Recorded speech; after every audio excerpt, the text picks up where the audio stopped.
Hey, but it sure had that feeling to it. It had a pool vibe day today, but again, maybe not quite there just yet because we know it's going to cool off here pretty quickly. What we're watching in the First Alert Weather Center, record heat again tomorrow, high fire danger on Wednesday and Thursday, and then spring showers arrive after that to give us a little fire danger relief. But temperatures right now still really hot out there in some spots. 90 in Ray and Burlington, 85 in Akron, 83 now here in Denver, 89 in Lamar. So our eastern plains are so toasty right now. 60s, 70s in the high country, 50s to the 80s off to the west, and we have 71 from our weather watcher Bob Rising, who lives in Estes Park. Now checking in with our record high. The old record high for today back in 1982 was 80 degrees. 84 is the new daily record high today. So that's our official temperature. And taking a look at our temperatures tomorrow, should be about the same. 84 in Denver and 84 in Greeley. 80s out on the eastern plains, some 90s as well. So it's still really hot out east. High country are warm as well. 50s, low 60s, 60s to the 70s for the western side of the state. And then on Thursday,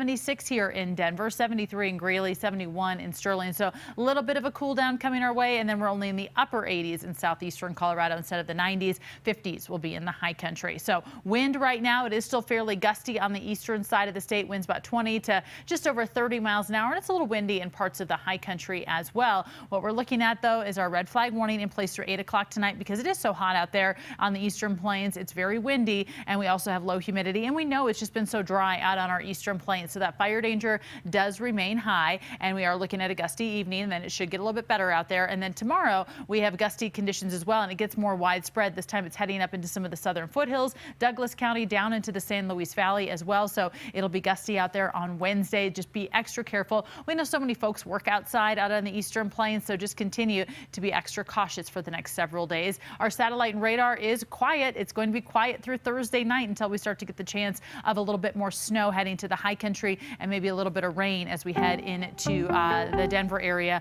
on Thursday night. So Wednesday, tomorrow, I keep thinking today is Wednesday, even though I know it's Tuesday. So tomorrow our daily record high is 79 from back in 2018. So not quite as an old of a record as what we broke today, but we're looking to hit 84 once again here in Denver. So 2 days of record-breaking heat in Denver, 76 on Thursday. And on Thursday, we're dealing with a chance of high fire danger once again in the Denver area. So this expands our fire weather watch. It's gusty, low humidity out there. So again, this expands to the entire eastern plains, into the foothills and the San Luis Valley as well. So high fire danger on Thursday. Friday, 52 degrees. We drop down with a good chance of rain. It'll be nice to get a good soaker around here if possible, and then maybe a little bit of moisture through Saturday morning. After that, we're in for a cool afternoon before another lovely day on Sunday. All right, Lauren, thank you. We told you earlier that Berthoud Pass was closed as crews cleaned up a snow slide there. We can report now it is reopened in both directions. Obviously, the weather wreaking havoc kind of all over the place, but good to know the Berthoud Pass